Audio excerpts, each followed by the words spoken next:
to Fear Coded, a podcast where we talk about media from the horror genre and take a queer reading of a single book, video game, film, podcast, or TV show to explore just how queer horror can be. We have been celebrating the spectacle of the summer blockbuster all month long, and this time we're heading to Agua Dulce in search of the impossible shot in 2022's Nope, written and directed by Jordan Peele. I'm Marilee. I'm Tyler. And I'm David. Now, before we put on our bolo ties and begin the Star Lasso experience, I want to check in with my co-hosts and see how things are going for them in the landscape of horrors that our real world has to offer. What's making y'all scared, or what is making you feel prepared? I, this week, come to you scared. Aww. I am scared, and it's funny because I feel like we've had multiple opportunities for me to be scared of this thing on this podcast, and I refuse to be, because in the setting of our conversation, I do not fear it, but in the real world, I do, and it is the human body. Months ago, years ago, millennia has passed since I mentioned this on pod, but I was sort of to the point with my fitness journey that I could no longer continue solo and needed a trainer, and I have since gotten a trainer, and it has made me very aware of the interconnected system of musculoskeletal system in the body, and I don't like that. It scares me, because to exercise one muscle that I ignore a lot, and for that to then have far-reaching implications on the act of sitting down, I don't care for that at all. I think that sitting down should always be comfortable, and right now it is not, and I'm scared of that. That's so valid and real, David. The human body is such a mess. It really is. It's disgusting, really. It's just a walking bag of meat piloted by our brains like some bizarre gothic mech suit. And right now, all my meat is so tense. I have tense meat. Well, that's not good, David. You won't absorb the flavors of the seasonings very well. Thank you. I need to be tenderized.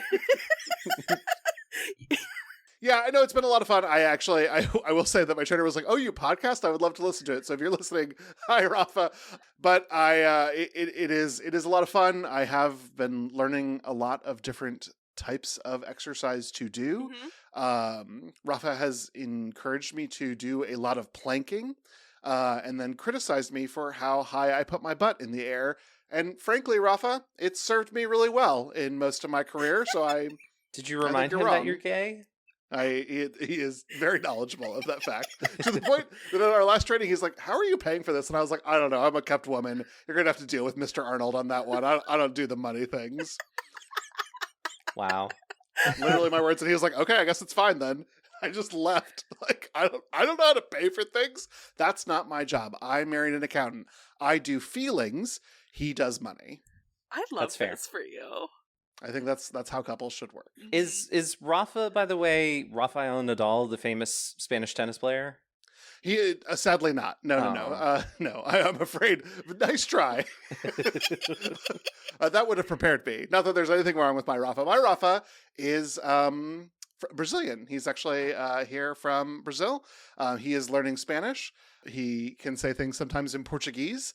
That is not a language I have any familiar with at all. May as well be speaking alien language. Well, I hope Rafa treats you well, and Rafa, enjoy the podcast. Yeah. Rafa, come on the pod. Rafa, come on the pod. And be nicer about David's butt. Come on now. Many men have been too mean, Marilee. You are right. That's true. Are right. But what about you, Marilee? How are you feeling this week? Are you scared or prepared? I am sad that I can't join you in the prepared space, because today I am scared. Join me in the scared space. I love it. You're here with me. We're spooked out together. What is making you feel scared? So there's been a lot of rain here in Texas lately. You might have heard of some of the things that have been happening, and it's a real bummer. Here's my bummer. It's much, much smaller. Because there's been so much rain, we've put more mats down around the entrances to the house so people don't track in mud. Practical. Here's the thing. My cats are obsessed with all of the new, doormats, and don't hang out with me anymore. I can always find them on the mats, hanging out on those instead of with me. Why? Betrayal. Oh, no. Wow. For everything that we knew about your cats, I was expecting this to go in such a much more terrorist direction, like the cats had eaten the floor mats, or well, one of them did have a giant hairball on one of them, to be clear. Okay. Just and right after they had eaten, so there was not only like the hairball mess, but also lots of vomit, which was very fun. Thank you, my boys. But no, they like sitting on them. Wild. Yep. And it's a real bummer for me personally, because when I get home, I would like to cuddle with my sweet little guys. They don't want to cuddle with me. They want to cuddle with the floor mat. Rude. And you don't want to like put a floor mat on you like a blanket to trick the cats. That's not comfortable. No, and they wouldn't be into that anyway. They like that it's a soft thing on the floor in a new place. Yeah. Real bummer that cats are like that. But when we were putting them out, I joked to my brother, "Oh, they're gonna hang out on these instead. I bet you."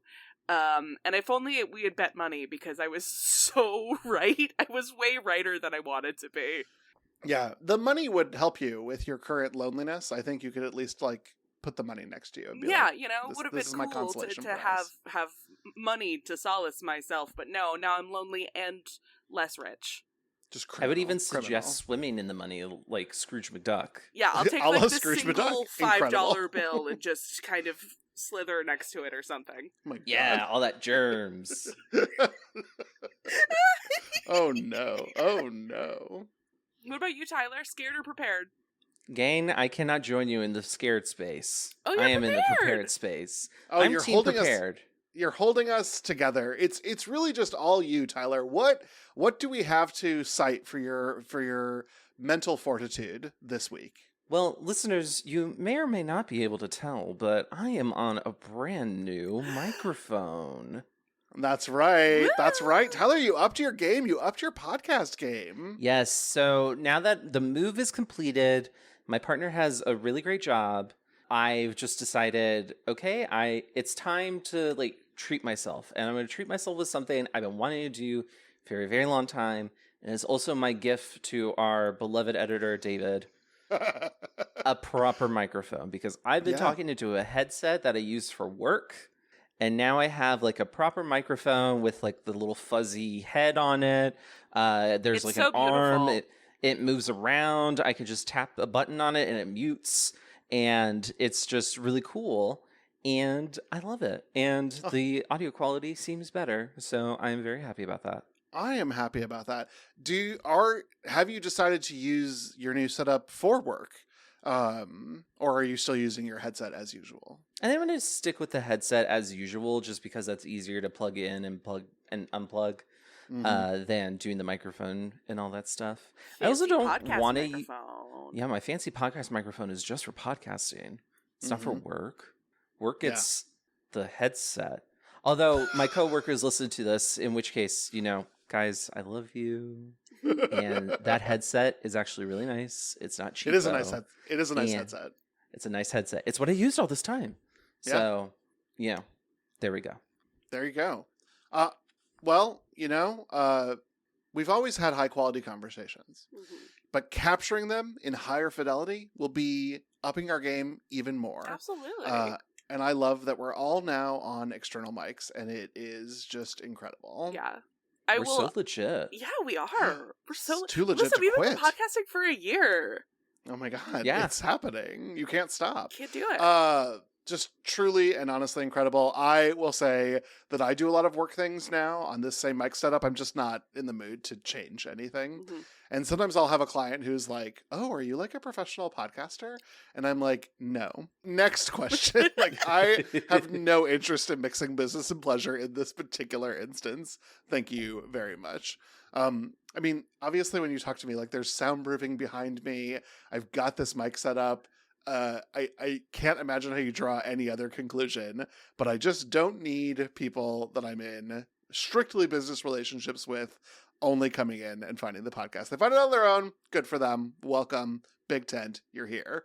But I will push the podcast in other places in my life, not my clients. I don't need to do that. It's understandable. Understandable. Yeah. Okay, well, 2 scareds that are prepared. That's not a bad way Yeah. to go. I think it's a good place to be in, especially because today we are talking about the 2022 film Nope, which was written, directed, and produced by Jordan Peele. The film is about siblings OJ and Emerald trying to get photographic evidence of possible extraterrestrial life in the form of a UFO. They're joined by Angel, a tech store employee, and Antlers, a legendary filmmaker, as things go bad at the nearby amusement park, Jupiter's Claim. Nope grossed $123.3 million in the United States and Canada, with a $171.2 million worldwide gross, which is insane. It is the highest grossing R-rated film in the during the pandemic era, when we still believed that we were in a pandemic, which is a pretty cool stat for a completely original project. Yeah. So what's everybody's experience with Nope? I had never seen this before, and I think famously on this podcast have several times let you and the listeners know that this was a film that told me not to watch it, and so there was no reason for me to do it. And yet, I actually think this might be the least scary of Jordan Peele's cinematic offerings, and I shouldn't have slept on it so long, because this was actually a really good time. Versus the cover art for Is It Us? Yes. That looks very, very, very, very scary. And it is. It is. You would be right. Excellent. Well done, cover. You can't judge a book by its cover. A movie, on the other hand. Listen, yeah. You judge movies by their poster, for sure. Let's be honest. Let's all be honest there. Yeah, but I heard lots of great things about this, and of course you both recommended this, and I did have a great time watching it. Well, that's fantastic. I also saw it. Well, you didn't see it when it came out, so I don't know why I said also. But no, I saw it when the film came out, and I also had a great time seeing it. Mm-hmm. So far, it's the only Jordan Peele movie that I've seen in movie theaters. Oh, okay. I didn't know that the movie theater thing was coming at the end of your sentence, and I was like, oh my god, this is your only Jordan Peele film? Imagine. Would have been wild, just truly and honestly. I think you'd have to turn in your horror card, actually. Oh, for sure, yeah. Yeah. Or you would get a different card that would be bad, and we would not want to podcast with somebody who had that particular one. I would basically be like Bradley Whitford's character in Get Out. Yes, you would. You would exactly be like that. Would you be like, oh, but I saw Nope 3 times. I'd see it a 4th if I could. Yeah, totally. No, I just saw it the once. Mm-hmm. Marilee, what about you? What is your experience with the 2022 film Nope? I didn't see it in theaters, but I did see it like right after it came out. And which very weird timing for this particular film. So this kind of is always a subtle extra theme for me is grief, because this movie came out the year my dad died. So that, especially early parts of the film, really color my personal experience with the movie. It is a really incredible film though, so I've always really loved it. Yeah, it is actually almost remarkable how little grief there is in the film, considering Keith David's character's death. But I think the time jump really helps us with that. I mean, if you're looking for it, I do think like the performance, like the hole that he left in their family unit and business is like really, to me it's very visible. But again, that's just how I experienced the movie. Fair. Well, that's wonderful, Marilee, that you have that take, because that is really one of the themes of the film. So let's get into the other themes as well. So our first theme is it was a spectacle. People are just obsessed. If you've ever driven past a car accident, you know about the inherent human need to look at something that's gone wrong. From almost the first frame, this movie is incredibly clear that it is interested in our need to look. And that is reflected in the design of our creature jean jacket, as well as Jupe's ideas of what the aliens are. Yeah, the word spectacle gets used a lot in review and analysis of this film, and I expect that it will be a term that we come to a lot as well as we discuss Nope. Absolutely. I mean, the movie tells you literally in like it's in the epigraph, like the Bible opening, hey, spectacle is important, pay attention to that. And it really reinforces it throughout the runtime. It's like, that's the theme. I'm telling you, it's right here. Yeah, I think that's definitely like the thesis, is the nature of the spectacle. I think the focus on spectacle is also like an examination of the Summer Blockbuster as a concept, which is why I'm really glad that we're getting to talk about it this month. Because it's also an example of the theme that it's examining, because this, as Marilee's just described, this thing did gangbusters at the box office, and it came out in July. of the year it was released. So it absolutely qualifies. And I think that's kind of like a neat thing to keep in mind, because it really is in conversation with other summer blockbusters, mostly like Steven Spielberg blockbusters, which are like Jaws and Jurassic Park. Like those are a couple of like the main huge and like summer Third Encounter, blockbusters. even, which I think is like Yeah, less... Close Encounters of the Third Kind is absolutely like in there as well. So it's kind of like it's fun because you get to critique the thing, but you're also are getting to enjoy it as well.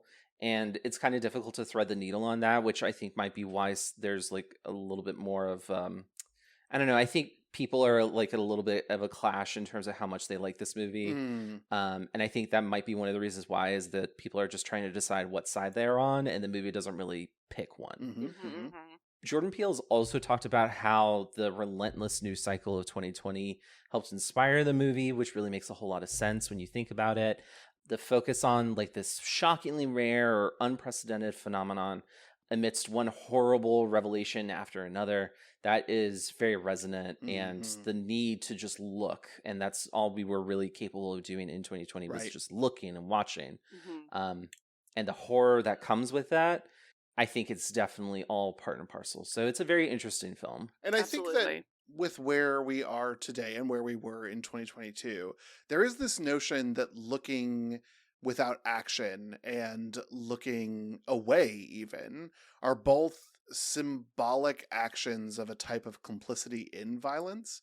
And I think it's really interesting, because I think in the end what we're sort of, one of the thesis points of this is like, don't look at this thing, or respect or understand or have process with it. And I think when you boil that down too simplistically, you actually lose a little bit of the thesis, and it turns back on itself to sort of reinforce the wrong idea. I was reading some reviews that were like, well, if the film is telling us to look away from violence, then that is what it will do. And that I don't think that is what the film is telling you. I think what the film is telling you is that you need to understand and process and be in a world where this exists, rather than staring at it with no action or looking away at it as if it's not happening. Absolutely. Just, it's a complicated film with a complicated message. And it's a difficult needle to thread, and they did a really good job. Yeah, and sometimes I felt like I was really like hardcore A24 on this, and sometimes it did feel like genuine blockbuster. And I think that this is the first time, I think, in our journey where I felt so conflicted in like, oh, am I watching something that's truly trying to like fire on a very high symbolism, very auteur, which I think Peele is, but it also was sort of like a sci-fi action adventure film. And I think that was kind of fun to be both. Yeah. Yeah. Well, part of what makes that so fun is the old adage, never work with children or animals. And that is completely thrown out the window with this movie. So it's this common refrain in Hollywood that working with kids and animals can be tricky. Oftentimes shoots go over budget and take longer than scheduled because the actors, both animal and human, have a mind of their own. They can't be reasoned with like adult humans and only act in their own nature. Misunderstanding where you stand with an animal can be extremely dangerous, as Jupe ends up learning. So I think it's kind of interesting to point out this aspect to Jupe, because I think the spectacle is all he knows, and that's the language that he communicates in. So to him, seeing Jean Jacket, which he thinks is just a UFO with little green men inside, is a spectacular event, but it's something that he can control because it's like he's special, he was selected, right? But here we have the Haywoods, who have this long history of going all the way back to the birth of film as a medium. They understand and respect the animals that they work with, which is how they know how to break Jean Jacket. OJ says at one point that Jean Jacket has spirit, and anything with a spirit can be broken. That is so completely different than Jupe, Stephen Yeun's character, who believes that he can harness the power of the spectacle. And obviously that ends up not working out too well for him. And I think that's also true as well for like who is the creator and then who is like the executive that bankrolls the film. Like OJ and M are the filmmaker in this instance, which could also be like Jordan Peele, whereas Jupe would be like the studio executive who's just like, oh man, this is the next big thing. Right. You have to capitalize on it. Right. And that ends up being their downfall. So I think there's a lot going on in there. Like Marilee said, this is a really complex movie with a lot of complex ideas. I think most of them work. I think there's some that stand out like pretty glaringly that don't. But the things that work game busters. Yeah, absolutely. I also have just like one more thing, and that's about the alien mask. Yeah. So Jupe is like merchandising the hell out of this thing, which I think also goes along with the whole executive or like big studio kind of like metaphor for what Jupe is. The alien masks look like the chimpanzees, and so do the bodysuits for the aliens that his kids wear, which I think is another like Jupe has not moved past his experience, and he can only communicate in the language of the spectacle, which is why he takes the spectacle from his trauma and manifests it in the current spectacle that he wants to like merchandise. Men will pseudo domesticate giant alien creatures instead of going to therapy, and that's wild. Yeah, well, I think Jupe's an interesting character because I think when we talk about sort of characters that this film tells us have been sort of taken advantage of by systems, one of the parts of this that's interesting is that, you know, the children and animals of it all, we're going to spend a lot of time with the animals, but child actors throughout time have been abused and mistreated. And I think we are meant to understand a little bit of Jupe's experience through that lens. Absolutely. And Totally. we get a little bit of it with his co-star towards the middle of the second act as well. And I think we can explore that character as another layer of Jupe's character. Absolutely. I agree. One other thing, this isn't going to show up in the notes. I only found like one reference to it on like the Wikipedia where Jordan Peele was talking about it. But he did say like the species of creature that Jean Jacket is. He called it an oculal nimbi. I think that's so fun. It's like Oculus with the eye, but like nimbus clouds, and like smashing them two together. Genius. Love that. Ocula nimbi. Great. Yeah, after the movie, I read an interview with like the marine biologist that he worked with to come up with the physiology for Jean Jacket. It was really interesting. Yeah, really cool stuff. Of course, we're not just talking about Jean Jacket, but we're also talking about the context that Jean Jacket gets to live in, which is by any other name. The Haywood's legacy in the narrative is built on the real, uncredited black jockey from the first moving picture. M and OJ are trying so hard to get the picture of this UFO, partially for the money, yes, but also so that they can get their names remembered. On the flip side, all the chimpanzees who played Gordy are simply called Gordy, and Jupe himself is remembered by a role he played, not his actual name, which is Andy.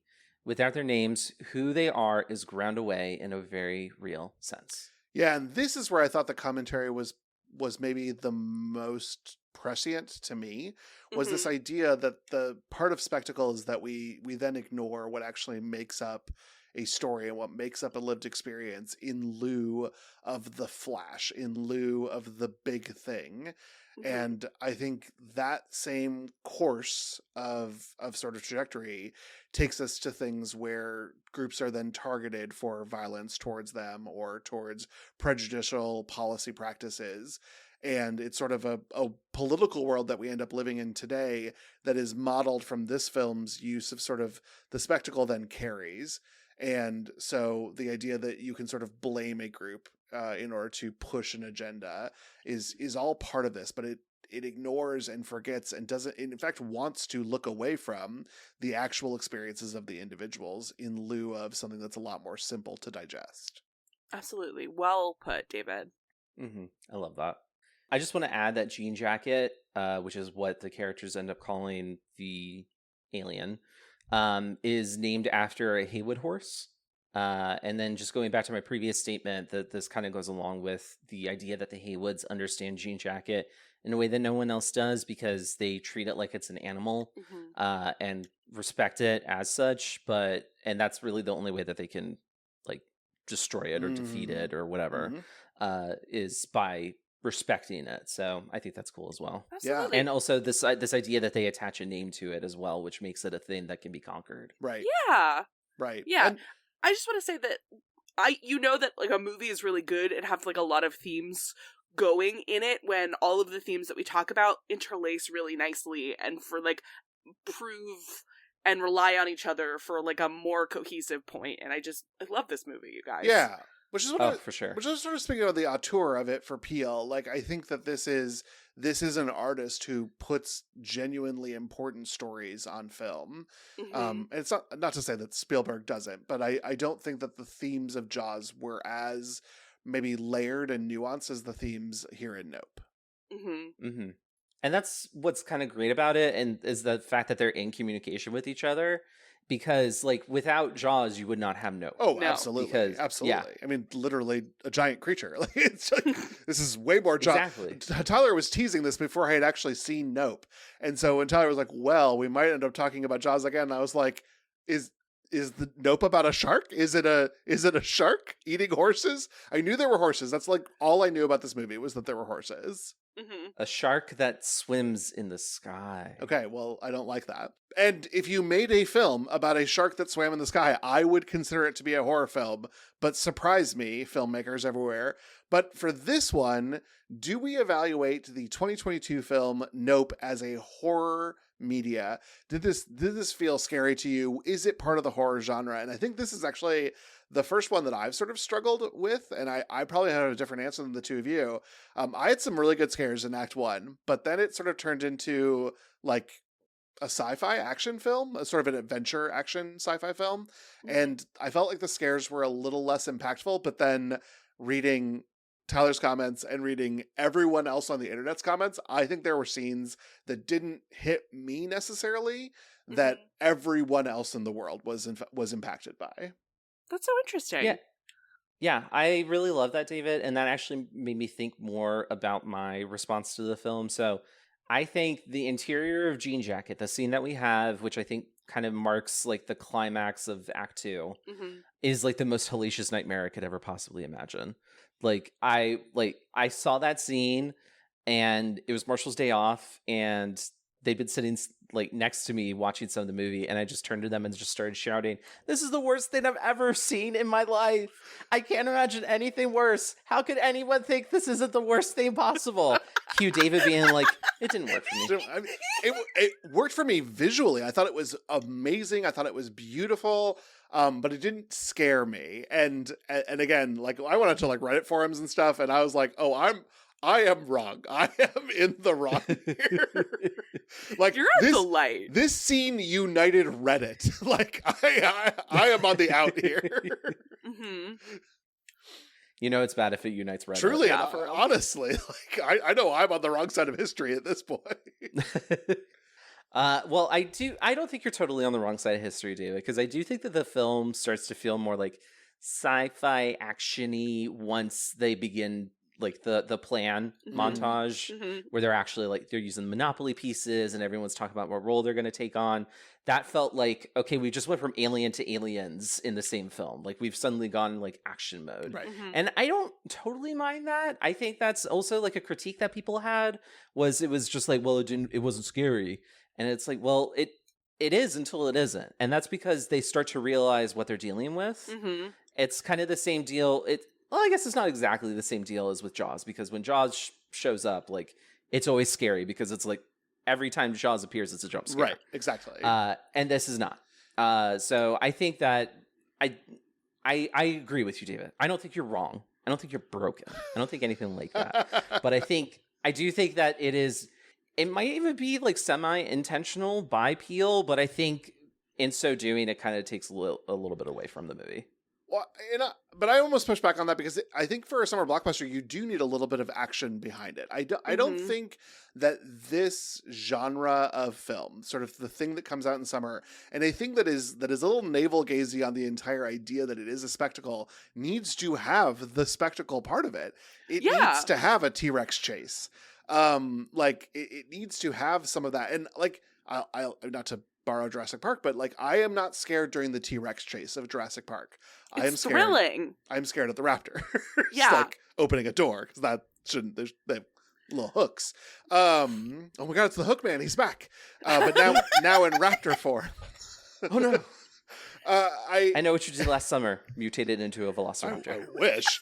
I just think, like, I don't mind the genre fuckery of all of it. I actually think it's actually really fun. It made a second watch of this movie also a lot more enjoyable, because it, instead of trying to just sort of watch and think about what I was going to say on the podcast, I had the sort of benefit of hindsight, and I knew kind of where the plot was going, and I could think a little bit more about the themes and see the sinewy tissue between everything that was going on.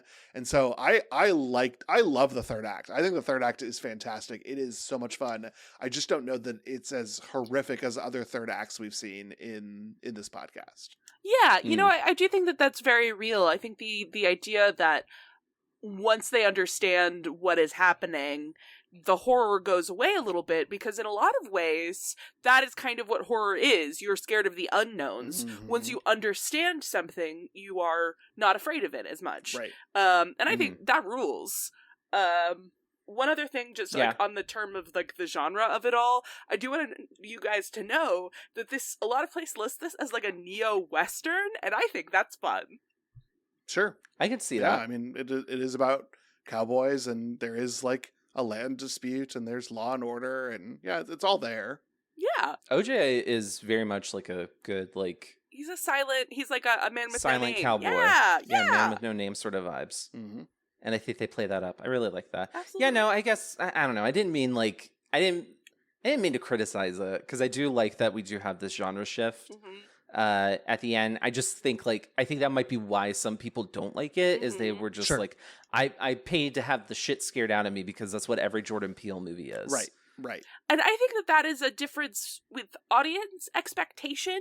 And I do think that that's a very interesting point that you can make about the film itself, because they came for a spectacle of a different kind. And it's all still working in the soup of Nope. Yeah. But listen, scary, whatever. To be on Fear Coded podcast, you have to be more than horror. You have to be queer. Is this movie queer, and how do we rate it on like queer themes? So I do think that at like a high level, we can talk about the nature of spectacle, and the relationship that spectacle has to the subjugation of disenfranchised people. But I think with a story about Black characters by a Black director, written and directed by, I think we've got to be really careful, because I think that those conversations about subjugation are then very much about the Black lived experience. And every once in a while, what can happen in especially white queer spaces is we can take Black suffering and be like, it's just like my suffering. And there are certainly parallels between queer lived experiences and Black lived experiences, and a whole intersection area for queer people of color that are out there. But I don't want to take a Black author's experience and be like, yes, this is the queer lived experience, because that really isn't living the value of sort of like letting this story be about a Black family on a ranch. Like, and that I think is actually a little bit more interesting. Unfortunately, then I don't think that I can take even the subjugation that Jupe experiences and apply a queer lens to all of that, because it is so grounded in Jupe's race as an Asian actor as a child.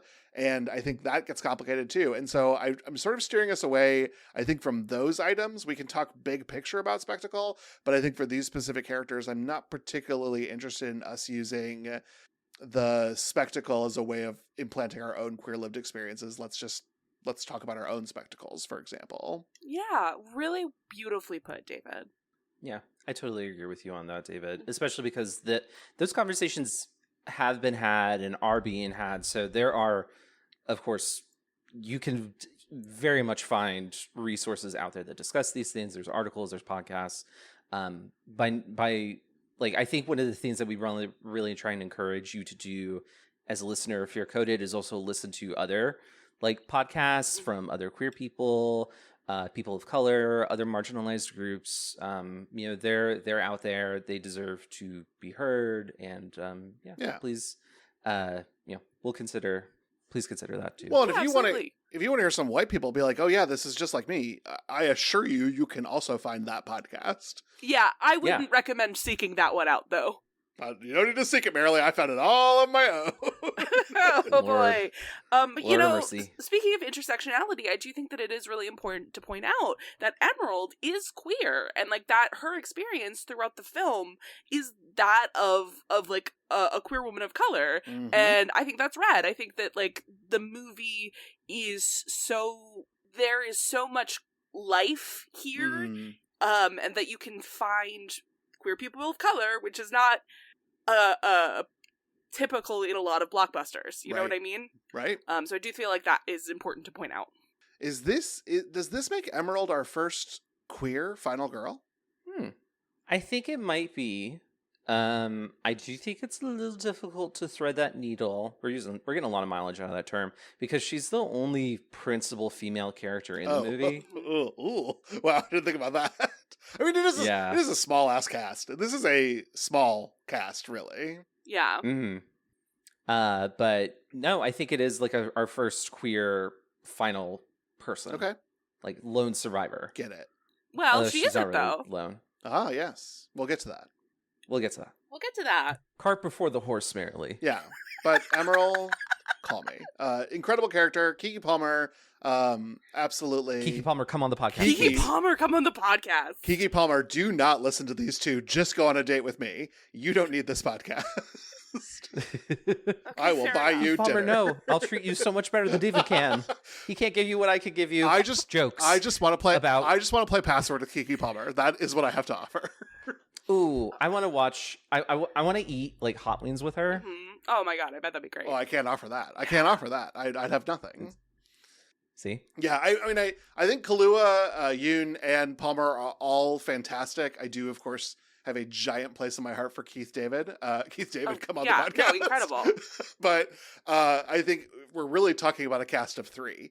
And that is, in and of itself, pretty phenomenal for a giant blockbuster film. Because even Jaws, yeah, we talked about the 3 men on a boat, but it was a huge cast. There was a lot of other stuff going on. Yeah. There are 3 characters in this film. Angel. Yeah, and shout out to Brandon Piera, who plays Angel, who is the one actor that we haven't talked about yet, who also was incredible, by the way. Angel is low-key one of my favorite characters. David is shrugging, but it's okay, Angel. I love you more because David doesn't like you. He's my baby girl. I love you, Angel. I think his performance was fine. I liked Antlers, who was basically just Werner Herzog. Yeah, well, Antlers was great. I don't like Antlers.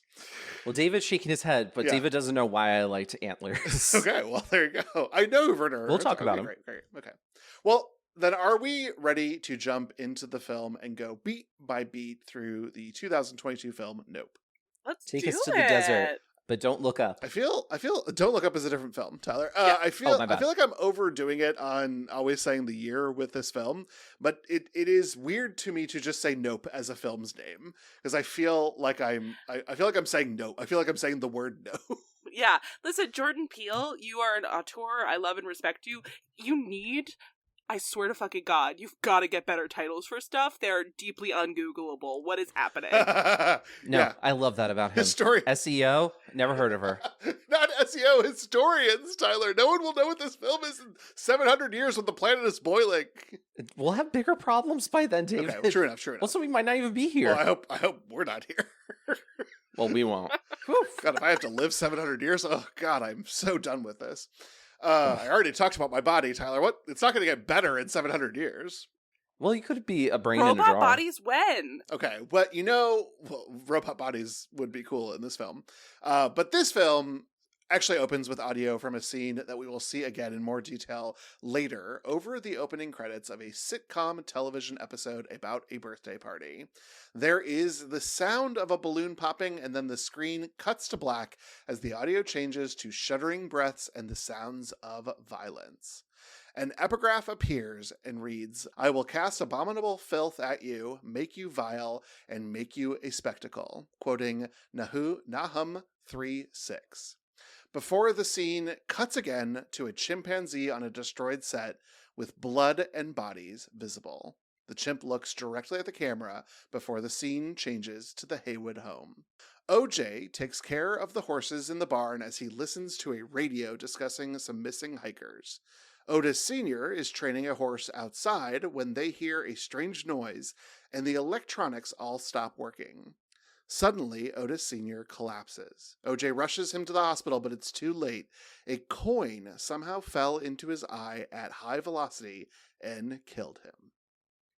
Great opening. Cinematic. I love in horror stories when someone dies of like the thing that is going to like someone's death is itself the foreshadowing. Yeah. I love also that we had Keith David here, who's just such a magnificent presence anytime he's on screen for any amount of screen time. Absolutely.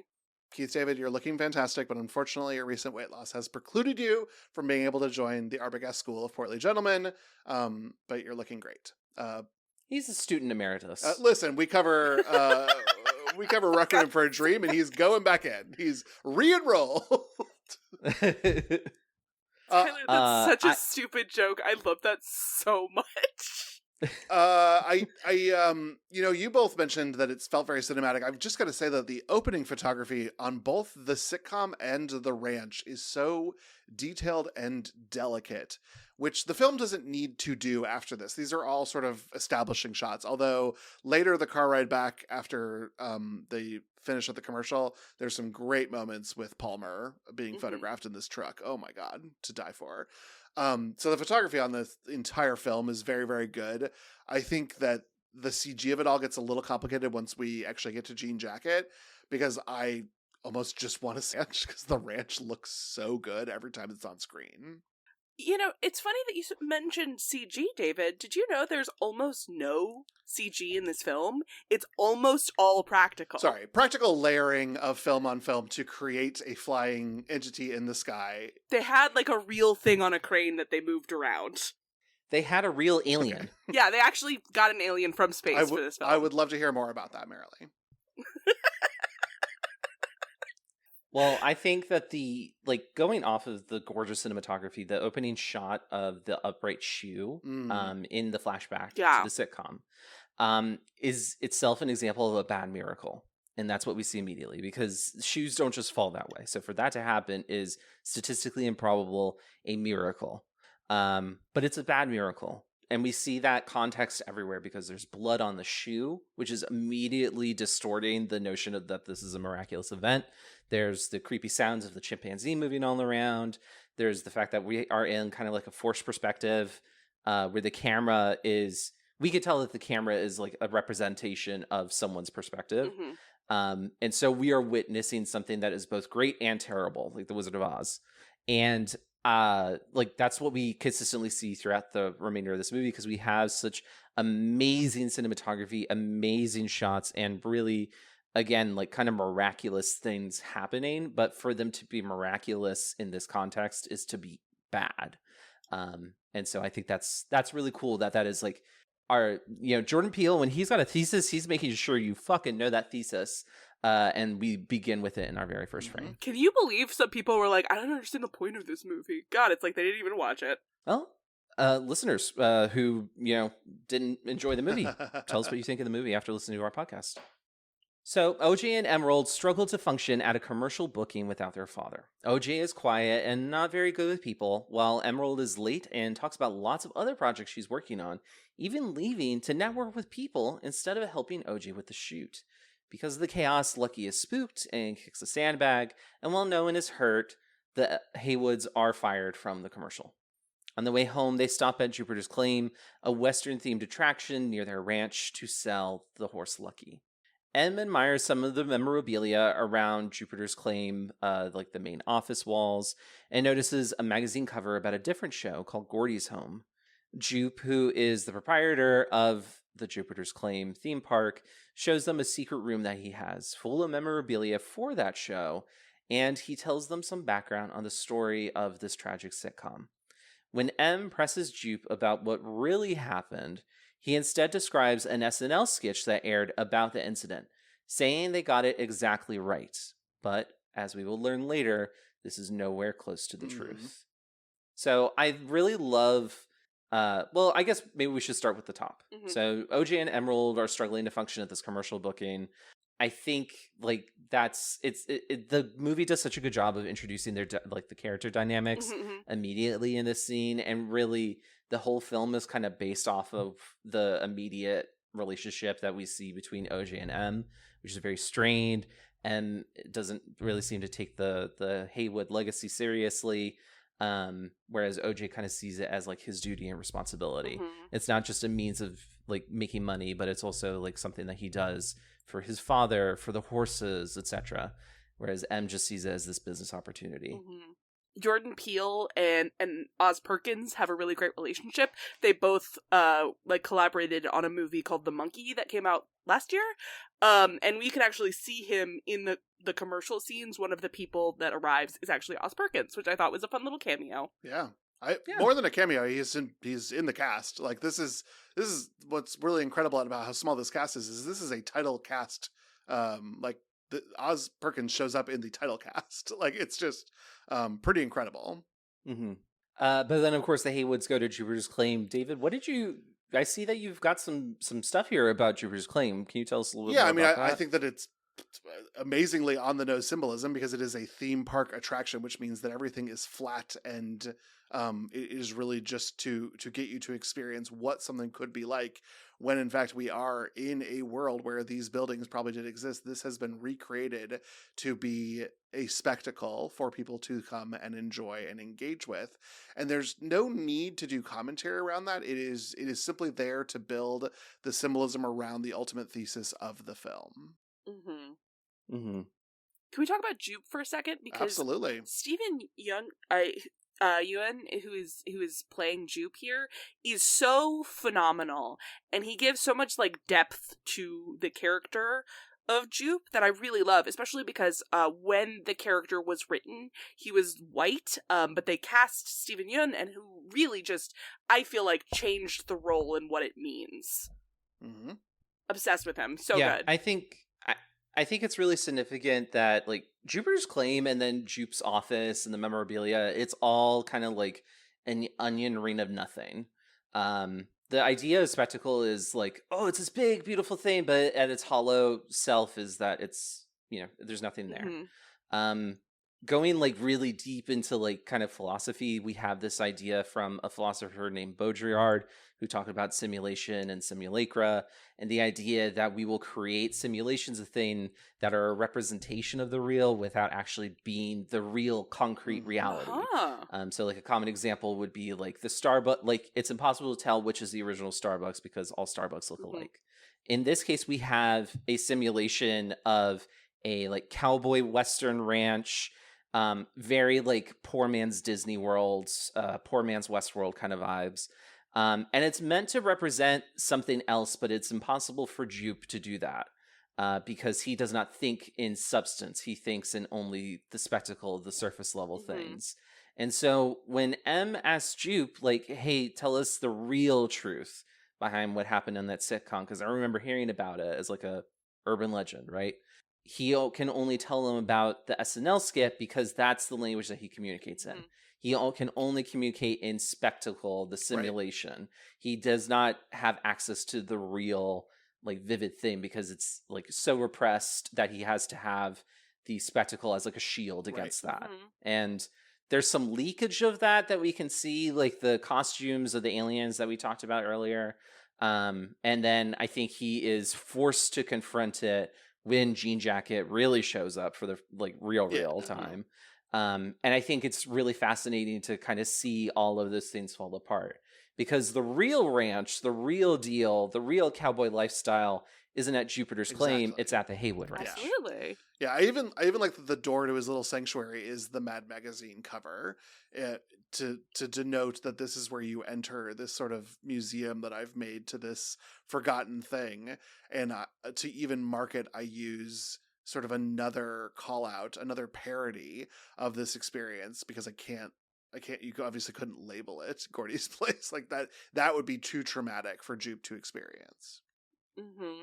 And this is, he says our theme about spectacle here is a line that he says that people are obsessed with spectacle as he is talking about the tragedy of Gordy's home. And it just, really think that it's very smartly done. Mm-hmm.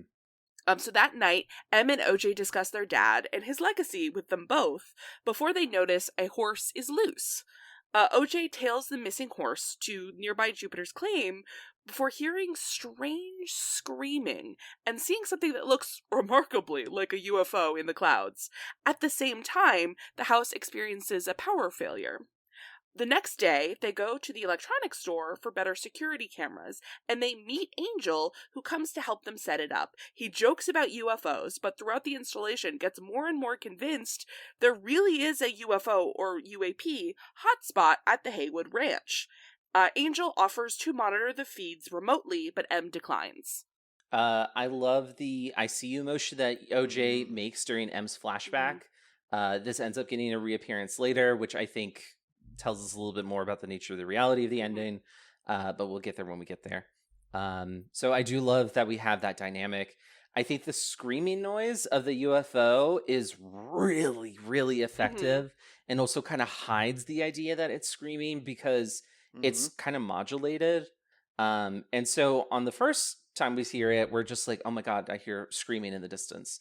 Then you see the UFO, and then your brain is just like, oh, it's the UFO, because it's like a UFO. It's making UFO noises. Yeah, like it's the engine or something. And then, of course, we learn. But then, like, the third go-round comes around, and we're like, oh my God, no, it is screaming. This is horrible. Yeah.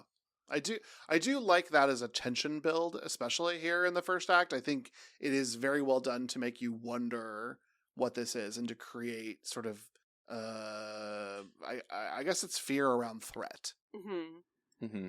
It works like the screaming is basically this version's or this movie's version of John Williams' Jaws score. Like if the shark is there because we hear the music, then the alien is here because we hear the screaming. Yep.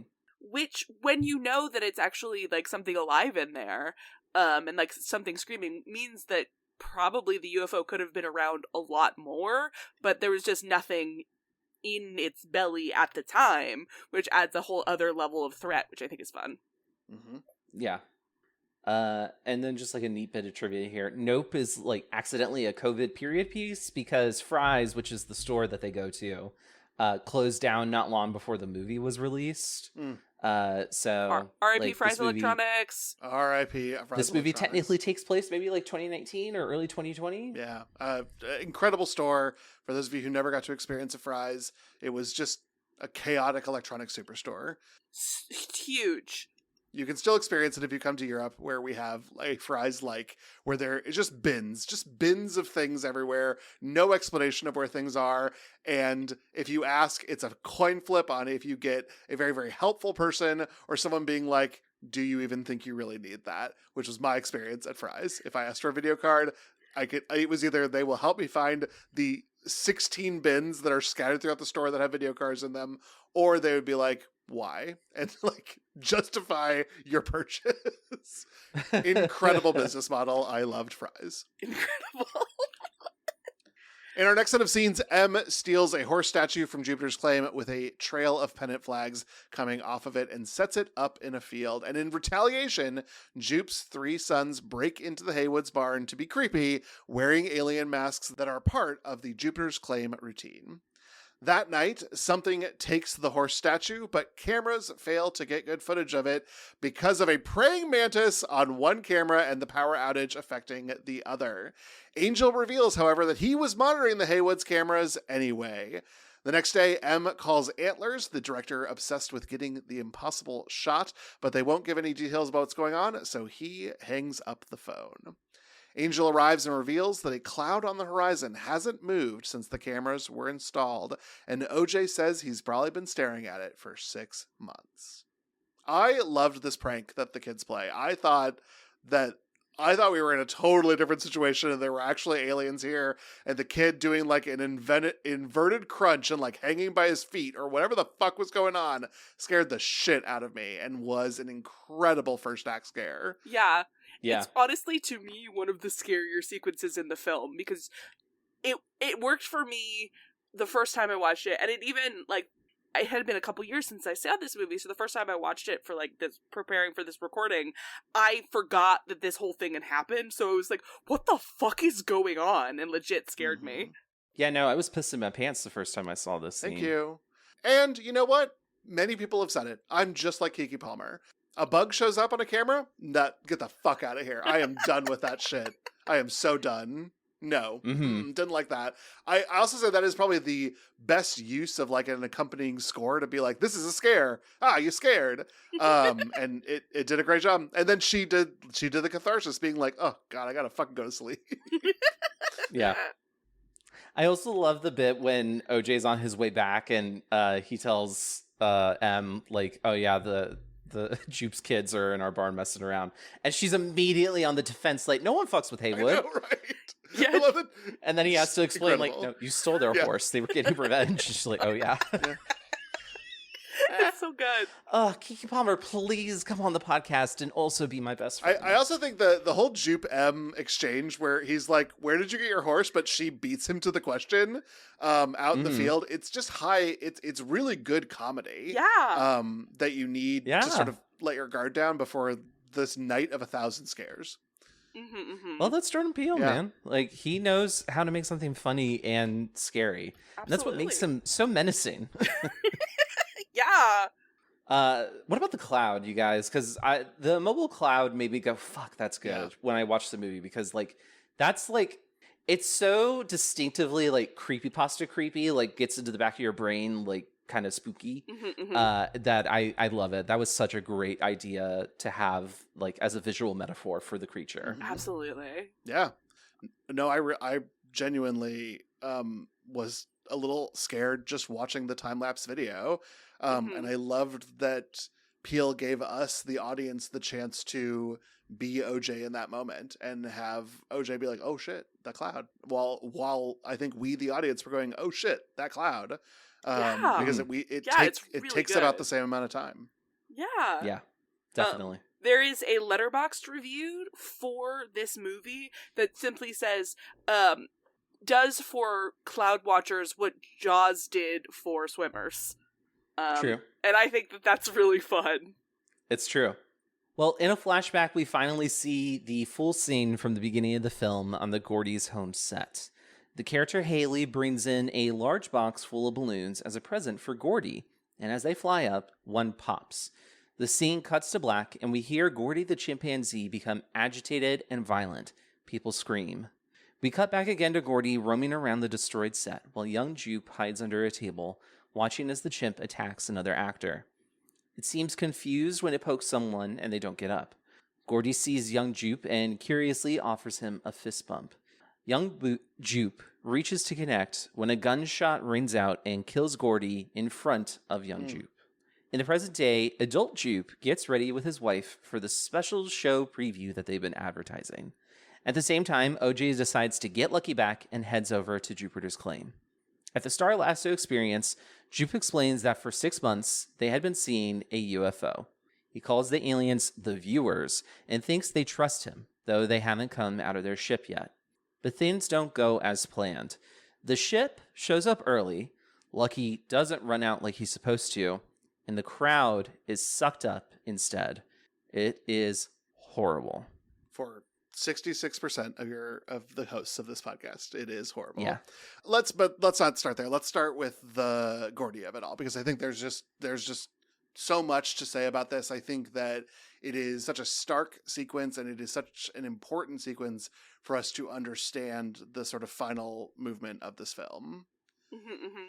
I love the dual designed sets here. I think that the Gordy's play set is incredible because we've got one version that is normal, for lack of a better word, and then we've got one that we specifically filmed Terry Notary in, where the furniture is oversized. We're using stunt people to represent the actors so that they can be like 7 fucking feet tall, because that couch is as big as a man, and we have a man literally traversing as Gordy, and then we use sort of a rig to then put the chimpanzee face onto Terry Notary, who is doing all of the action here, and it is incredibly impactful and works very, very well. I think that the subtle uncanny valley of the fact that it is like a person performing as the chimpanzee just goes to prove how dangerous working with chimpanzees are, because they didn't do that to the cast, and they had They just CGI'd it instead, which I think was really fun. Because that's exactly what happened with the horse during the commercial. It was too dangerous, and so they just used a CGI horse. Right.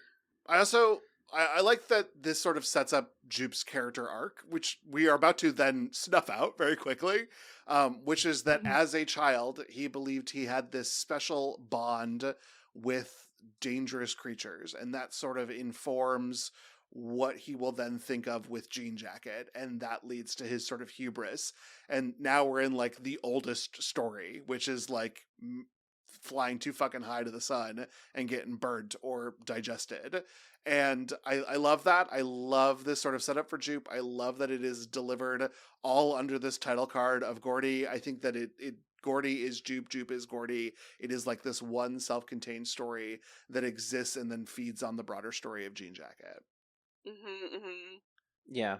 I mean, that's basically, like, I'm totally in agreement with you there, David. Like, the attack really constructs Jupe's mentality around Jean Jacket. Not only does Jupe think that he's special, because he bore witness to the spectacle, he thinks he can also control it.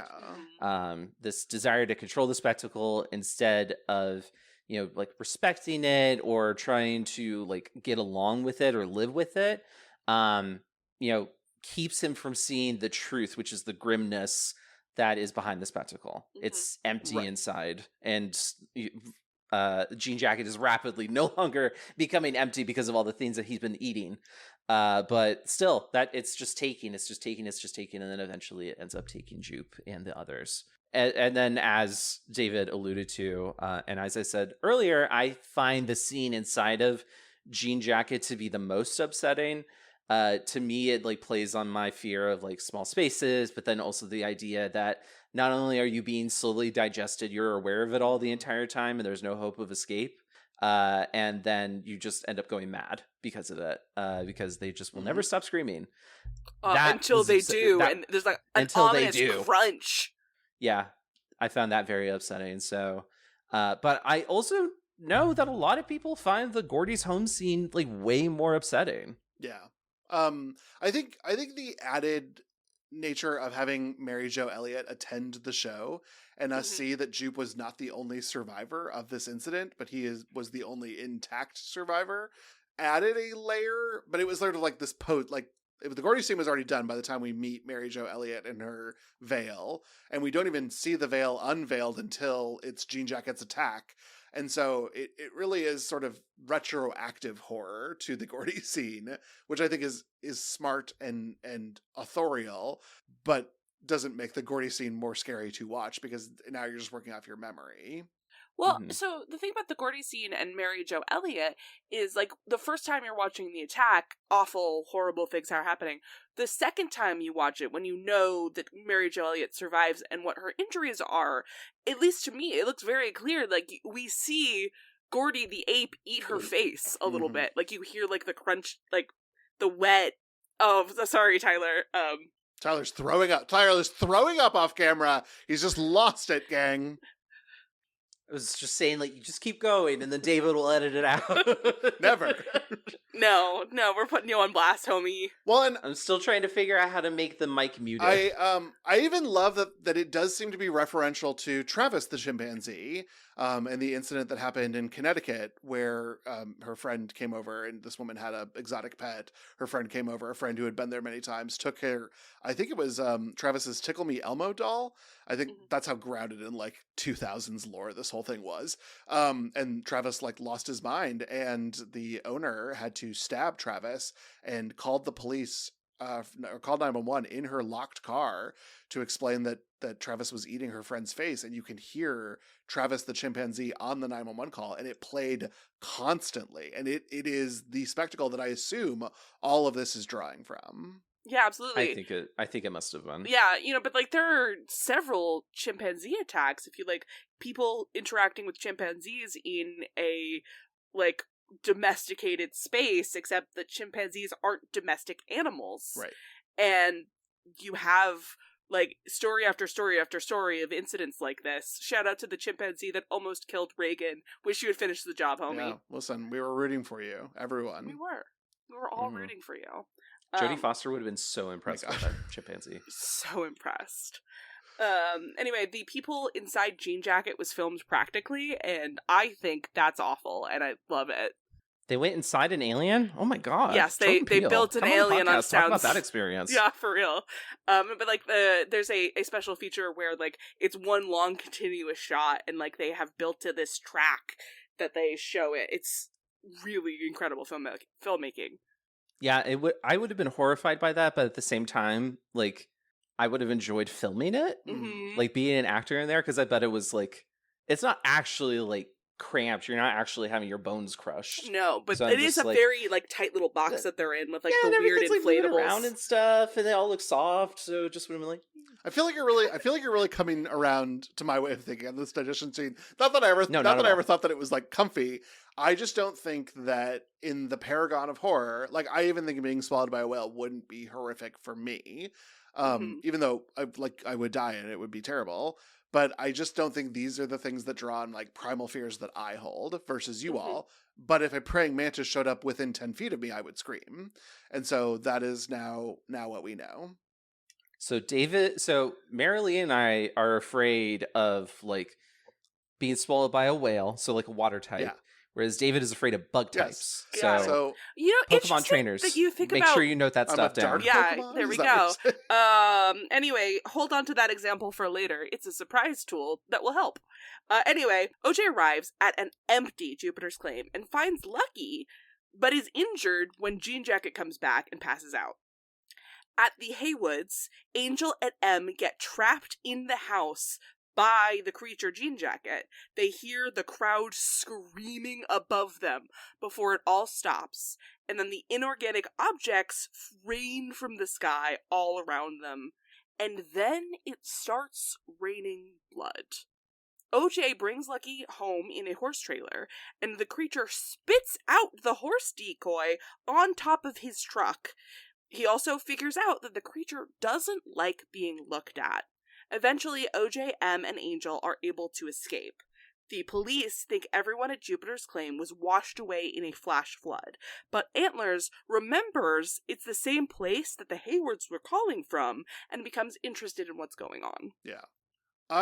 Let's talk about the sort of digestion scene, I guess. Because this was pretty awesome. I was appreciating this on a lot of levels, maybe more of a sci-fi level than a horror level. But I also want to say that, like, vis-a-vis the digestion thing, Rain of Blood doesn't get me either. And I know that that is a well-used trope to horrify people. But not that I'm, like, looking for a Rain of Blood to go be in. But if I found myself in one, I'd kind of be like, whatever. I think that the Rain of Blood is weird because for most of the time, weird blood falling from the sky, I don't think I would be that horrified by it, knowing that it's a bunch of people who were actively screaming in pain, were then murdered, and then the blood of those human people that you just heard then showered on you. I feel like it's a little bit of a more horrifying thing than just like blood oozing from a wall. Yeah. Like that's fake blood that was made. That's basically ectoplasm. It's a different thing. But I love the way it was shot. Oh, me too. That's the thing. God, it's just so because gorgeous. So the phenomenon of raining blood, whatever, we're kind of split on that. But I think the way that it's shot though is so like the house looks ominous as fuck. There's this storm cloud and you could see it illuminated with lightning. Like it's very like gothic, like Hitchcock Psycho kind of vibes. And I really love that because even if like, because I agree, like the rain of blood I find more upsetting just from like a traditional horror like perspective, like, oh cool, it's the rain of blood trope, right. And then I would be freaked out by that. But I don't know, as like a concept I don't find it more scarier or less scarier than other stuff, but I think it still kind of works for me. It makes me wonder more about the intelligence of Jean Jacket, right? Because it's like, is Jean Jacket operates like a predatory animal, but does it also have some degree of sentience, or does it know like how it operates off of fear and therefore it knows what would scare its prey? So like, let me squeeze out the blood of people of your same species. Would that make you freaked out? Or is it thinking maliciously? Yeah. You know, so I think it's cool and creepy and kind of cosmic horror-y as a result, because we don't know, there's so many more questions about Jean Jacket, but it's impossible to get those answered. Well, and just because of the nature of what's happening, we get these amazing shots where it is torrential downpour of rain. Then we are under Jean Jacket, but we're not under the orifice of Jean Jacket. And so it is like you're under an awning. It is completely dry. And then you move one layer closer and you are under the orifice, and now it is a torrential downpour of blood. And the camera shots that are able to catch this really, really fun cross-section of wet, dry, wet, wet with water, dry, and wet with blood are so effective in getting a sense of the truly strange that I think works to elevate the questions that you as the audience are asking right now about Jean Jacket. Absolutely. God, that's so smart. It's this whole thing is very much Spielberg Jurassic Park energy. This is his T-Rex attacking the tour trucks moment. Yeah. And he like nails it. We're almost to the point of a little bit of like just showing off, which is also a very blockbuster thing and good for Peele to do. Like I think it's really incredible. This is the time to show it off, and what a fantastic way to do it, by playing with the nature of what this being is and the wet and dry. Yeah, because, you know, everybody has been in a rainstorm and then gotten undercover. Like, we know intrinsically what that feels like, right? And then to be in an empty area with nothing overhead and knowing that what's overhead is a gigantic alien creature, that's he was cooking with this one, gang. Right. Well, if you ever see some of the behind the scenes shots of how they filmed the night scenes, it's really interesting because they had like a billion lights. They had like specific like rigging set up or invented to help create these shots. Cause like, you know, we won't get derailed by it, but there's like this whole controversy that viewers have versus how audience, how Hollywood lights their night scenes in TVs and movies nowadays, where instead of it just being kind of like a blue filter, it's meant to look very realistic, but then that ends up making it harder to see what's happening on screen. So, which we've definitely commented on before. Which we've definitely commented on that before. It's just kind of like, if you're interested in that conversation, definitely look into how Peele filmed and lit his night scenes in Nope, because it's very interesting. Antlers arrives, and they all make a plan on how to see the creature, who they decide to call Jean Jacket. We have been there for a while. Way to catch up, characters. They line the valley with Skydancers, those inflatable dancing guys you see at the car dealership, so that they know... Thank you, Tyler. I appreciate that. So they know when Jean Jacket is approaching. It's actually... I found this to be really compelling, and I'm excited to talk about the Skydancers. While things are starting to heat up, a motorist on an electric bike arrives. The rider waves off M's warnings and drives right into the danger zone, on a highway to the danger zone, in fact, and crashes when he enters Jean Jacket's presence. OJ tries to rescue him, but the rider is too preoccupied with his camera to listen, and Jean Jacket finishes him off. OJ and Lucky successfully evade Jean Jacket. Antler and Angel get the footage, but Antler decides to lure Jean Jacket back for another look because they don't deserve the impossible. Okay, let's talk about the Skydancers first, and then we can talk about this TMZ reporter, because I do think like a heavy hammer of symbolism is here. But these Skydancers, I didn't understand what we were doing, and then when I understood it, was my biggest happy moment of watching this film, because I was too dumb to understand what was happening, and then I saw it happening on film, and I was like, this is genius, I tell you. It's so smart. We've talked about this too, but I love it when smart people make smart plans that make sense. Yeah. And like, this is such a great idea to use the Skydancers, the wacky inflatable tube men, as like basically the yellow barrel from Jaws. So whenever they deactivate, we know that Jean Jacket is near, and it's such a great idea. It's so good. It's so smart. I love the Jaws parallel because I hadn't thought of it like that, but you're so right. That's exactly what it is. We know that Jean Jacket's around because Jean Jacket hasn't eaten, so we don't have that screaming noise. Right. Yeah, and we get it is just a really nice way of building tension with these. I love that they're almost all practical. I know that we did some additional CG ones to add the density of them. But I love that they had them rigged almost essentially the way that like Keke Palmer is like, this is how I rigged them.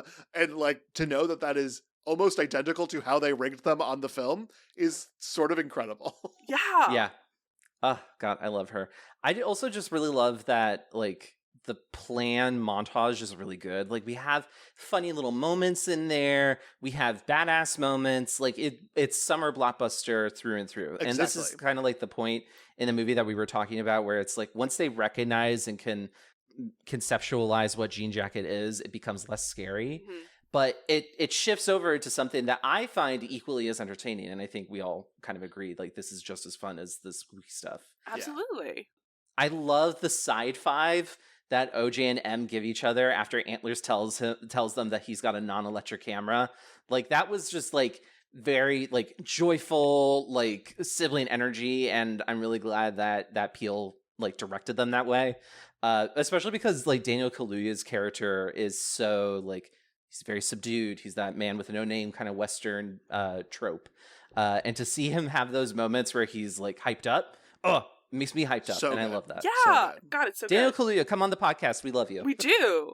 And then also just to like extend our Jaws Jurassic Park metaphor even further, I think Jupe is kind of like our Mayor Vaughn or John Hammond, who's the man who invented the dinosaurs. OJ and M are like our Brody and Hooper, or there are Alan Grant and Ellie Sattler. Like they're the intellectuals. They know what's up. That if by trusting them, you can defeat the monster. Yeah, and I think that's terrific. Oh, that's so lovely. I love that. I love that. That's so great. Good. Can we go back actually just a little bit further to like the planning montage? Because in there, OJ says he got caught trying to tame a predator. You can't do that. You got to enter in an agreement with one, which I think is so smart because that's kind of like we talked about it earlier, like the domestication versus like wild animals. And like I just think that that's a really good thesis statement for the whole film. Mm-hmm. And I think it also is kind of like the vibe that we have for like like all of Act 3. Yes. Yeah. Like this is kind of the theme that we need to keep in mind as we go through Act 3.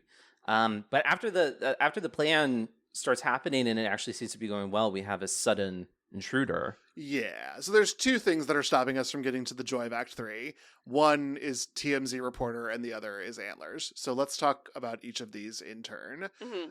So this guy shows up that we are speculating that he is from TMZ. I think it is M, who's like, TMZ is scooping us. Mm-hmm. I don't ever remember if that's what he says he's with. He never identifies what news network he's with, but like it's pretty obvious. Yeah, I'm taking. I think it's also just like M is just using TMZ as shorthand for like the media tabloids are on their way. The way that we did earlier with Oprah's shot. I'm perfectly fine with these as placeholders. Mm-hmm. I love that he is credited as writer Muybridge, which is the original name of the guy who shot these templates, which are the cabinet cards, which include the horse running that is famously used in this film. I think his appearance is a little clunky. I think the symbolism of someone being so enamored with their camera that they won't get help, it's a little heavy. Mm-hmm. It is. But I think audiences need blunt force trauma sometimes to get the thesis. Mm-hmm. So we're not having I saw the TV glow moment. Like this film is literally like, in case you just got here, this is what this movie is about, is that instead of getting help, you are too busy trying to capture it on film and you dead as a result of it. But I think he's kind of clunky. The helmet being the exact same thing that we saw with Lucky at the beginning, being this sort of like idea that the reflection, even if it is a reflection of eye contact, counts in this area. It's heavier than I've ever seen Peele be. Mm-hmm. And it just, I guess, sat in me like a heavy meal. It just felt heavy. Mm-hmm, mm-hmm. I get that. Mm-hmm. Yeah, I'm in agreement with you, David. I think it's just like it's a little too much. I like that we do not see his face. I do. Yes. I think that's cool. It's like he is kind of the camera, like that hole in his helmet. Yeah. It also looks like a camera lens. So in addition for asking for the camera, he is kind of the camera capturing what we can't see.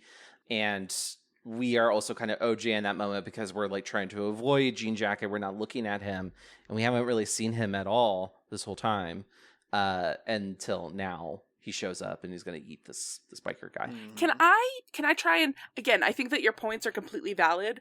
Can I try and turn you on Ryder just a little bit? Because my favorite thing about him is that when he pulls up, his first line of dialogue is, "Hey, is that cloud weird?"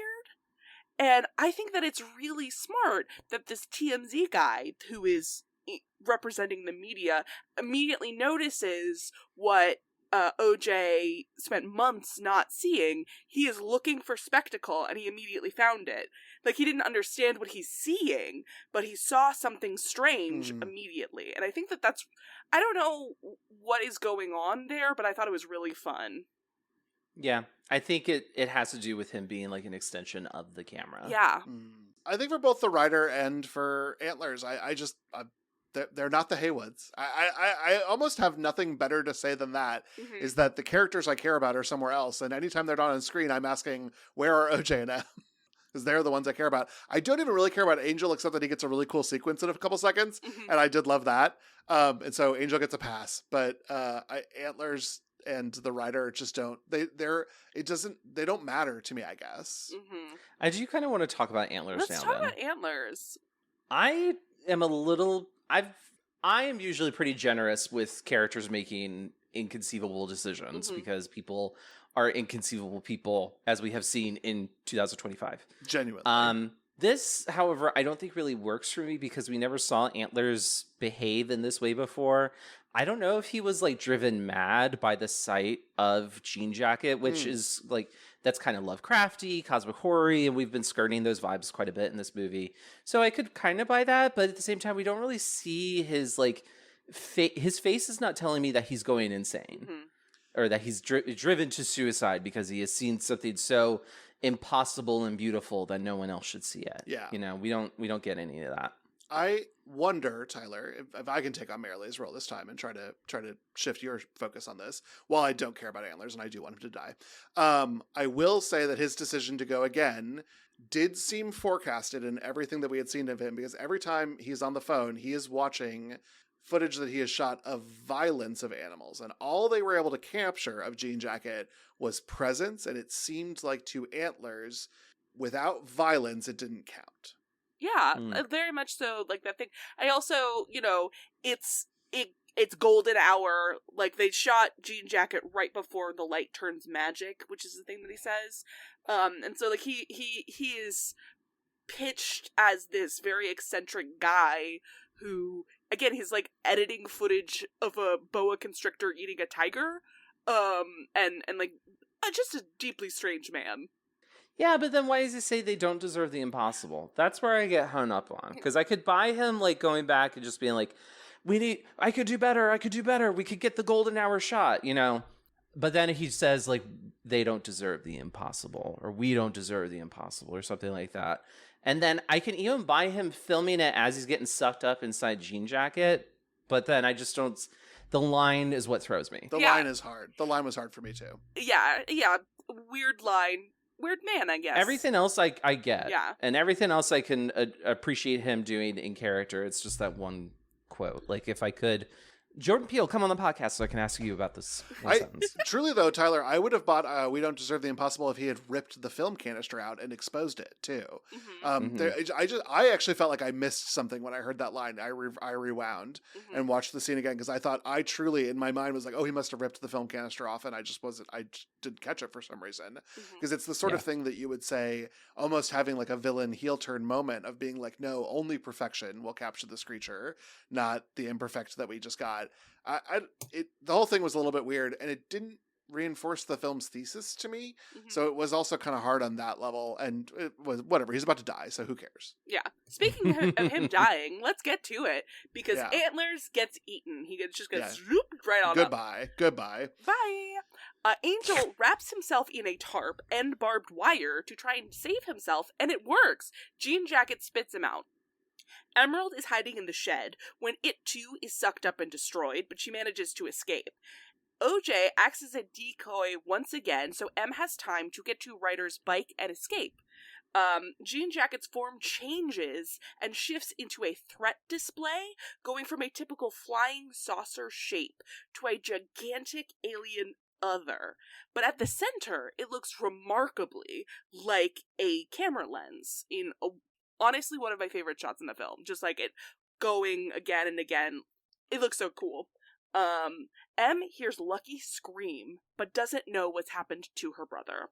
With Jean Jacket chasing her, she heads towards Jupiter's Claim, pulling off a very sick Akira slide on that motorcycle, before releasing a giant floating Jupe mascot. M uses the winking well, which is established way earlier in the film when they first hit up Jupiter's Claim, to take a picture of Jean Jacket before it eats the Jupe dupe and explodes. Yeah, this whole end sequence was fantastic, but Tyler mentioned Aliens earlier, but I felt like I was at the climax of Aliens. Like, it was very action-y. It was great. I loved the visual effects. I loved everything that's happening. I loved her sort of rush to get her hero's journey of getting this picture done. I thought it was effective. I love Chekhov's winking well. All of this worked for me 100%. I just felt like we left horror behind, and that's okay. It's okay to shift. It's okay to be Aliens. Aliens is a great fucking film. It's just not as horrifying as Act 1 was. Yeah, that's fair. Yeah. I do think, though, that the tension of M trying to get the perfect shot was excellent. Oh my god, like, it was so good. Even having seen the movie before, I was still on the edge of my seat watching this again, just because I'm like, oh my god, I wanted to get it so bad. Yeah, and Keke Palmer is giving us everything. I'm sure this is not that actually hard to crank as a wheel. She is giving incredible mime cranking on this to like pretend that there's tension on it. The use of the Polaroid technology to slowly show you what gets developed is agonizing as an audience. It is incredibly well done. God, it's so good. Tense. So tense. When the movie came out, there was a lot of debate whether OJ survived at the end or not, because we do see him like right there at the end of the film. And is M like seeing him? Is he really there? What are your guys' thoughts? I think it's real, just because we haven't had anything indicating M like hallucinates or daydreams or foreshadows that OJ will appear in the mist. As like a spirit, you know, there's nothing to really indicate that. So I think it's real. It's just filmed the way it is because OJ has kind of reached his self-actualization as a modern day cowboy. And like the music that plays when he's trying to distract Jean Jacket is pure Western music. So when David said that, you know, critics at the time kind of called this like a modern day Western, totally buy it. So I think like, and my God, he's never looked cooler than that moment. So incredible.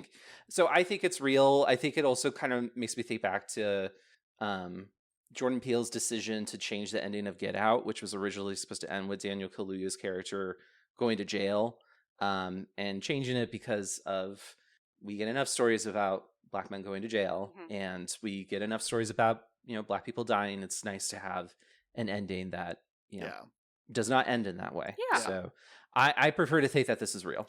And I think him also astride Lucky is important. I think that the title cards that we've seen throughout this are linked to the characters that we see as well. The animals that we see, they are all animals. We don't get one title card for OJ. We don't get a title card for M. We get title cards for Lucky and Clover and Ghost and Jean Jacket and Gordy. Yes. And all of the animals are linked with the characters that we have seen, aside from Jean Jacket, which is just the creature of Jean Jacket. You can draw some comparisons to Jean Jacket the horse, as M describes the horse, and the linkages to her father and her seeing it as a way to get out, as she sees capturing photographic evidence of this alien as a way to get out of poverty. But I think that astride Lucky, which is the title card animal that is most aligned with the main character of OJ, it is really critical and important. Yeah. I also love that the movie feels very Jaws at this point to me.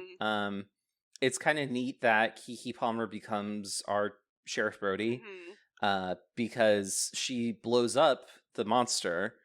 But also she is in like a tense situation. She misses a couple times with the photo, and that's kind of like Brody shooting with the rifle at the air tank. So it's just, chef's kiss. Like, this is such a great movie to look at in comparison with other summer blockbusters. Like, I really love what Peele did here. I think it was very, we call him an auteur, and we don't say that lightly. He really is an auteur. Yeah. And to see him at work here, it's fantastic. Now I want more than anything to hear Keke Palmer say, "Smile, you son of a bitch."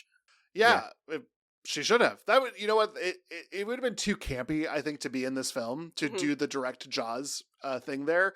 But as she is essentially asking, like, getting a photo of him, a smile son of a bitch would have been in a campier version of Nope would have been a really incredible call out back to Jaws. Yeah. I feel like we kind of got what you are seeking in Alien Romulus, which had way too many nonsensical callbacks to the earlier Alien and movies. I did not like it. So, or maybe that was a controversial opinion, but I did not like it at all in Alien Romulus. I didn't like when it did that. I liked the purely original stuff in the ending the most. Here's the deal. Again, I just have to point out, like, the things that are fastening the Jupe Dupe balloon they're not actually hard to untether. That is Keke Palmer's incredible acting. And I think we cite a lot of acting to dialogue and written things, but there is so much physical work of the cast in this one. And it was in this moment that I was like, oh my God, like, these are really, really hard to pull out. That made me be like, wait a second, David, these are very easy to pull out. You are watching an incredibly gifted actor do physical work here. Yeah. And you can like tell that they're injured from like the way that they've been thrown around by Jean Jacket. And I love it. And then the Akira slide is fucking awesome. It's and so if Jordan Peele cannot direct the Akira movie, then at least he got to have a little Akira reference. There you go. Here. There it is. Jordan Peele, come on the podcast so you could tell us all about your Akira plans. But I will say, going back to the original question, I think Tyler hit the nail on the head. I don't think there's any evidence that this would be a vision. It just simply hasn't been part of the film, and so it would be such a weird swing to introduce fantasy at this point in time, especially now that a black family has got their happy ending, which doesn't seem to be Peele's MO for his films. Yeah, no, I totally agree. I think that he's there, but it was a big discussion at the time.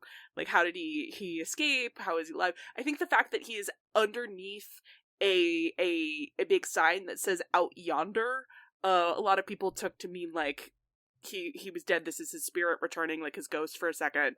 I just thought that because that was so part of the conversation in 2022, we should bring it up here at least a little.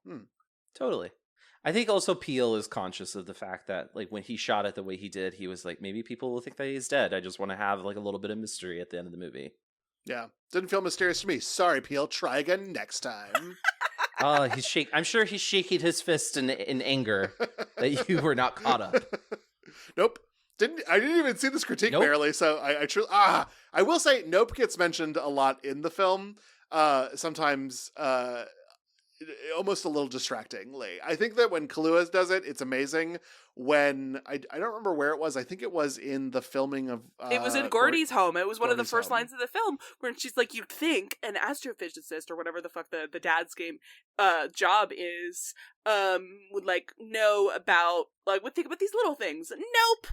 It's very silly fun. That part that like stung my ears a little bit. I didn't like that as much. I do think the best non-funny instance of Nope being said was when OJ asks M, what's a bad miracle called? And she says nope. Yeah. Or like, is there a name for a bad miracle? Yeah. And she says nope. And I'm like, damn. Very good. Very good writing. That was a good one.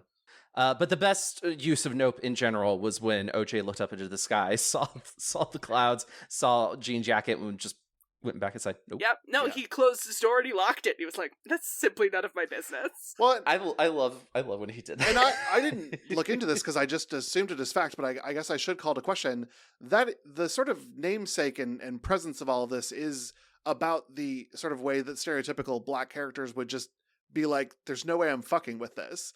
Like that is a tried trope to have a character be like, no, this is where like black characters die. I'm absolutely not engaging with this fuckery. Get me the fuck out of here. And that is the moment that I felt in that, which is why it rang so deeply, because it is ultimately the way in which OJ prevails over despair is by playing by his own rules and not playing by the horror movie rules, which is what Jupe got caught up in and why he did. Yeah.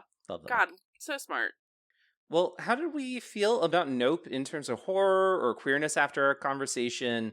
Were there any other final thoughts that you all have for this episode?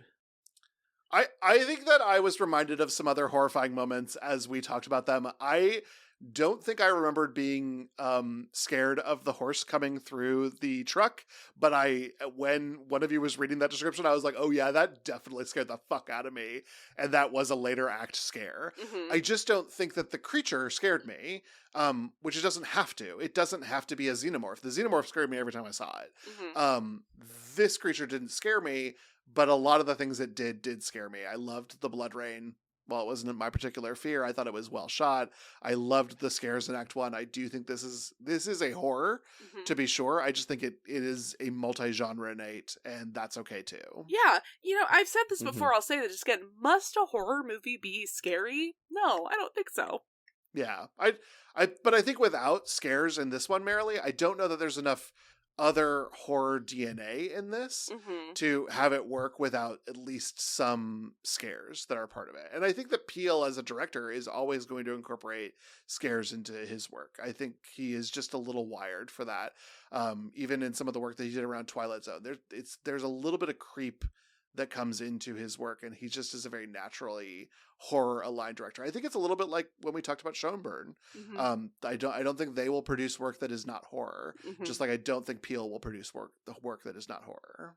Yeah, even back on Key and Peele, there were some instances of horror in the comedy. Truly, like it's always been there. Well, racial commentary is always a little frightening, and racial commentary, of course. Yeah. Racial commentary is always a little frightening in the United States. Yes. Tell me about Jesus. Well, the thing that has to be commented on is the most horrifying part. Yeah. But as far as like retroactive consideration of queerness, which is what we try to do at the end of the film, I don't know that I was gifted with any additional insight beyond what we talked through. I think that M being a queer person of color as a lead character is incredible. I think that representation is very important. I don't know that there's a lot of other resonance outside of that representation that I get from this film. No, I think typically like when we talk about like people being othered or exiled, our thesis of the show is, that it's a queer reading of that. Yeah. But this movie is so tied up with racial like commentary and ideas and everything. I don't think it's our place to discuss that. So, yeah, again, it's out there. So, please we encourage you to check that stuff out. And then if you find stuff that's interesting to us too, like please send it to us on our socials, on our email, whatever. Because we're always learning and we always love to learn new stuff and check out other people's voices and everything else. So that's my little spiel on that front. But yeah, no, I think this is a great movie. I think it's definitely got its horror moments. I think it has some queerness in there. But I would love to read even more about it going forward into the future. And then this is not our only Jordan Peele film that we'll be discussing. We're definitely going to discuss Get Out and Nope and anything else. Or we just talked about Nope and Us. And really anything else that he makes going into the future, of which we all hope that he's got a long and storied career ahead of him. Absolutely. Well, thank you all so much for listening to this episode. And listen, guys, if our manager reaches out to you on Instagram and Blue Sky at FearCodedPod, would you please remember to rate, review, and subscribe wherever you get your podcasts? Give us 5 stars, angels. 5 stars. Of course, this podcast is a proud part of the Glitterjaw Queer Podcast Collective. If you'd like to listen to more queer media podcasts, check out the full roster of Glitterjaw shows at glitterjaw.com. And join us next time as we hide our facial expressions with makeup and turn into the butt of everyone's jokes as we look at clown horror all August long, or should I say all August long. And we'll start by all floating down here with the It television miniseries. But for now, we will simply say goodbye. Bye. Bye.